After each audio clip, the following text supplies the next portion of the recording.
tik ką atmerkęs akis, puolu prie telefono. Juk reikia skubėti įsijungti internetą ir įsitikinti, jog aš dar gyvas. Bei kad gyvi dar kažkas. Tiesioginė transliacija. Iš pirmo žvilgsnio nepasakytum, jog iš labai svarbaus įvykio. Tačiau šio proceso svarbą patvirtina gausus žiūrovų skaičius online. Reikalas tame, jog kažkoks bičas siūlo stebėti, kaip jis degustuoja grūdėtą varškę. Jo lūpų kampučiuose tos baltos gleivės jam kalbant pradeda džiūti. Staiga suprantu, jog į jokią varškę dar ilgai negalėsiu pažvelgti. Šį visuomeniai svarbų aktą nutraukia reklama. Bjaurus balsas už kadro sako, jog taupyti, veržtis diržus neverta. SMS kreditas ir toliau leis pasijusti tikrų vasalų, pavyzdžiui, užperkant daugiau varškės. Iš kito kambario išgirstu šaukiant tetą. Taip ir nesuprantu, kieno jų giminaitė. Bet kraujo ryšys svarbiau už bet kokį pasišlykštėjimą žmogumi. Juolab ji buvo užsukusi paviešėti vos kelioms dienoms. Bet jos buvimas jau tęsiasi 3 savaitę. Paduoda man tuščią stiklinį ir prašo nuo stalo paimti bambalį, kad įpilti jai dar alaus. Bambalį palikus arčiau jos kūno. Mat jai pačiai šalta keltis iš lovos. Aš žinoma įpilu, jis sako ačiū. Atsakau, jog už vaistus nedėkojama. Mastau, jog reikia eiti pasivaikščioti. Bet kažkodėl pradėjau valytis dantis. Negana to prisiminiau jaunystės draugą, kuris dantis valydavosi gulėdamas lovoje. Tada apsitaškydavo pas tą vienintelį išeiginę Adidas treningą ir lyg niekur nieko pakildavo į vertikalę padėtį, numesdavo šepetėlį ant spintos prie televizoriaus ir spirdamasis į batus kviesdavo mane vykti į Akropolį. Pasižmonėti, žinoma. Apskritai keista ta žmogaus natūra.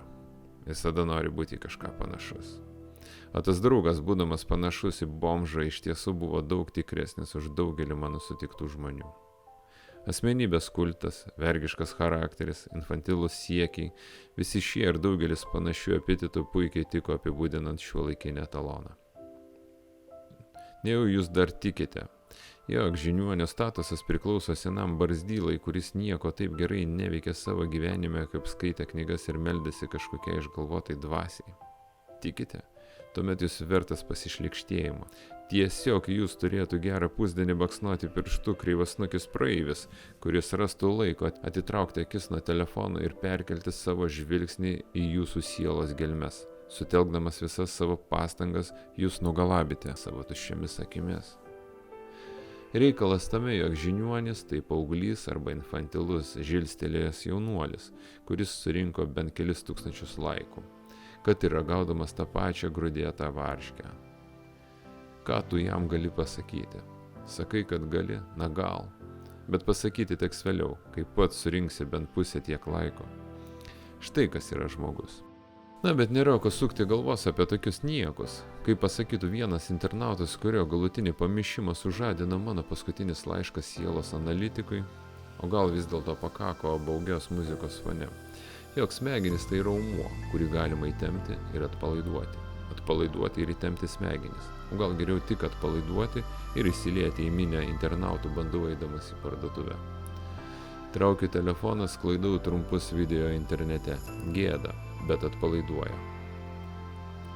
Kaip atpalaiduoja. O visai neseniai buvau nusiteikęs prieš išmanųjį telefoną. Bet panašu, jog jis išmanesnis už mane. Šis srautas gerokai viršija manąjį. Tuomet nereikia vargintis dėl papildomų minčių. Tai tikrai labai atpalaiduoja. Gal tik nykštys, jaučiu, kaip pradeda gyventi atskirą gyvenimą. Pažiūrėsim, kas su juo bus po metų tokio sklaidimo. Parduotuvėje reikia atiduoti pagarbą savo šaknims ir nusipirkti bananų, o visa kita jau kaip akis mato. Juk atpalaidavau smegenis. Tik pro pieno skyrių praeinu su atsargumu, nuvesdamas žvilgsnį į kitą pusę. Bijau varškės, grūdėtos ar šiaip gleivėtos. Nėra ko gėdytis.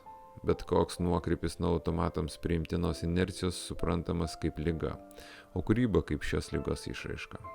Tiesa, joje yra nemažai emocinės iškrovas. Rašymas man padeda, todėl bijoti rašyti neverta. Daug prasčiau baisėtis tuo, kas parašyta. Kita vertus, kokia tai kūryba, grafomanija ir tiek. Bet einant tokiu keliu galima visai nukvailėti. O tada žiūrėk ir žiniuonio statusas ne už kalnų. Bus gerokai lengviau žvelgti į žmonės. o pavargę veidai tik kels džiaugsmo, kurio taip trūksta kiekvieno grafomano gyvenime.